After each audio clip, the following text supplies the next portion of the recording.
Today, it is my extreme pleasure to welcome back to the show Fran Capo. Fran is a motivational speaker, a comedian, an adventurer, an ordained minister, 18-time author. I got to ask her, how do you do 18 books? Because I know it hasn't been all that long.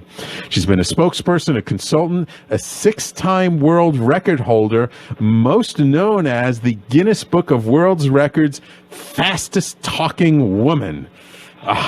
I can't believe it. Fran, really? Fastest talking woman? Yeah, of course. Although I'm not going to do that. Otherwise, the interview will be over in like 2 minutes. But yes. Absolutely. She's appeared in over 4,500 radio shows, now 4,501. And 450 TV shows, including Entertainment Tonight, Nick at Night, and Good Morning America. She used to be the weather and traffic girl at WBLS. And she's recently had videos go viral. She's been in Time Magazine, the Huffington Post, Yahoo News, and all kinds of media outlets around the world. And she actually played a prank on Dr. Oz during Sweeps Week. Really? You want me to tell you now or later? Yeah, tell me now while I got it. You know, it was, they had this whole thing where there was a Miss America thing. Okay. And one of the Miss America people said that she was a nurse, and then the people from The View made a comment like, "Oh, nurses or just want to be doctors," and it created this whole big thing. So to counter that, Dr. Oz decided that he was going to do this whole thing called Nurse Nation. So all of a sudden, I get a call, and I'm like, "I'm not a nurse. How do I fit into this?" So they said, "Well, what we want you to do is, do you have a nurse friend?" And I was like, yeah. And they said, well, we want you to come on the show, and we want you, Dr. Oz is asking 1-minute tips or 1 to 2 minute tips from different nurses. And we want you to go on the show and interrupt your friend. I go, listen, I'm not going to interrupt a nurse on national TV where everybody could start going, oh, look at that lady. Who the hell is she? She's interrupting a nurse. So I said, we'll figure it out. So Dr. Oz had no idea that I was a fast talker. He just knew that the fast talk, that this nurse, my nurse friend Glenn, whose birthday it actually happens to be today. Happy birthday, Glenn. Happy birthday, Glenn. He was going to bring me on as a guest. Anyway, so we go there, and Glenn turns it over to me. Dr. Oz says, Glenn, I understand you have a cure for hiccups. And Glenn turns to me and says, Fran, do you want to explain it? And now Dr. Oz had no clue I was a fast talker. So it was a thing that they had given us to do, so I was like, all right. There was a cure they had given us, and it was a very visual cure. We're taking a glass of water, drinking it, this whole thing. So I'm like, oh, sure, Dr. Oz, I want to explain to you. All I have to do is take a cup of water and I start doing it. And you could see his expression on TV like, what the heck is she talking about? So I keep saying it, and I go, but you don't want to spill the water in yourself because if you're out on big empty hiccups, and all of a sudden you spill the water. He said, now all of a sudden you got to change shirt, can't change shirts, put you outside. And I said to him, going off at the tangent. And then I look at my friend Glenn, and I go, Glenn, maybe we should tell him why I'm explaining it this way. And then Glenn explained it to him. This is really my friend, the fast talker. And then we actually did the real cure so he could see. Dr. Oz liked it so much, they wound up airing it during Sweeps Week. Really? Oh, yeah. Wonderful, wonderful. Oh, that's so cool.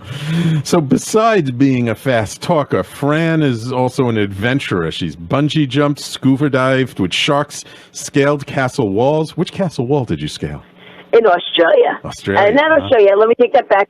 They'll kill me. In Austria. In Austria. That's better. I didn't think they had any castles in Australia. Yeah. She's driven race cars. She's climbed Mount Kilimanjaro and gone down to the wreck of the Titanic. And we actually talked about that the last time you were on the show. That was yes, we did. An amazing thing. Yeah. Yes. But of all the things that she's done, only one of them is a mystery to even Fran herself, which is her new book, her 18th book, Hopeville, the City of Light. And that's what we're here to kind of talk about today. And Fran, let's just start off with just the fact that you're an author and you've written 18 books. How long ago did you write your first book? Well, I did the 18 books in about 12 years. 12 years. And Okay. everybody's always like, so I think it was like 19, well, let's think about it. So, yeah, no, let me take that back. Now it's got to be at least 16 years because it's 2016, and I started it around the year 2000. So it's pretty much, the way that the very first book started was I always wanted to write a book like since I was in 5th grade. And I remember telling my 5th grade teacher, one day I'm going to write a book. And she's like, you do that, sweetheart. I was like, no, really, I'm going to write a book because I was always writing these stories and everything. And anyway, the way that the first book happened was I actually got asked to do a talk. And well, I didn't actually get asked to do a talk. I was at a seminar where they were teaching people how to do a talk. And then I raised my hand and they said, well, what would you do your talk on? And, I said, I don't know, I just have some ideas, blah, blah, blah. And at the end of it, they had asked, there was like 500 people there, and, they were asking people to buy, the workshop books and everything. Right, and the guy had mentioned that he was going to be doing a talk on a cruise, and I was thinking to myself, wow, that would be kind of cool. So I went up to him, I said, hey, I want to know how to get on that cruise and do that talk. He goes, oh, no, you got to be talking for a long time before you could do this cruise thing. I said, no, but I still just want to know, like, how I could, get on that cruise. And he goes, I'm just telling you, you got to have this whole thing prepared. You haven't even done one talk yet. I'm like, I know, but, Anyway, he gives me the information. I call up the cruise ship, and I'm like, hey, my name is Fran Capo. I understand you hire speakers. And they're like, yes. And they said, well, what topic do you have? I said, I have a bunch of different topics. I said, but it depends on who my target audience is. And so then they said that their audience was people 65 and older. And I said, I have a talk on how to have energy in the later years. And they were like, yeah. And I said, yeah. And I didn't have anything written yet. and so then they said, oh, my God, that fits in perfect what we're talking about. So I said, look, at that time they didn't ask for tapes or whatever, so, and, they didn't have the, the internet. They didn't have, like, everybody was, Googling and doing all that stuff. So, anyway, long story short, I get booked on the cruise. And so when I come back, I call the guy and I say, hey, listen, I just want you to know I got booked on your cruise. He goes, how'd you get booked on that cruise?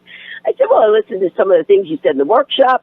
I am a stand-up comic. I knew I could talk. I mean, I do have a lot of energy. I had to tell people I have energy, so I just put the two together and did a talk. So because of that, he decided to hire me as a keynote at his next seminar. And one thing led to another, and I thought he said 15 minutes. So I call him up 2 weeks before, and I go, hey, so I just want to let you know I have my 15 minutes ready. I'm all set. He goes, 50. I go, 50? As in 50? He goes, yeah. And I said, is that a problem? I said, no. And he goes, oh, and by the way, you have a book? I went, a book? Why? You need a book to talk? And he goes, no, but if you have a book, you could sell it at the back of the room. I said, well, I got 2 weeks. I'll write a book. In 2 weeks. I decided I would take my talk and make it into a workbook. I went to Staples, had 400 copies made up of the workbook, taught the class, and told everybody at the beginning, listen, I have a habit of talking fast. You don't have to worry about taking notes because I have a book at the end. So if you miss anything, all you have to do is buy my book at the end of this workshop, and then you don't have to worry about taking any of the notes. So I wound up selling all 400 books. Wow. And once I did it, I went, wow, this book thing is pretty good. Right. Okay, so Fran, let's hold it there, Fran. Let's hold it there. Yeah. We're going to take a quick break. And when we come back, I'll let you continue your book story, and then we'll talk briefly about, just a couple of the different books that maybe you've done, and then let's get to Hopeville, okay? Okay, great. All right, wonderful. So everybody, please stay tuned.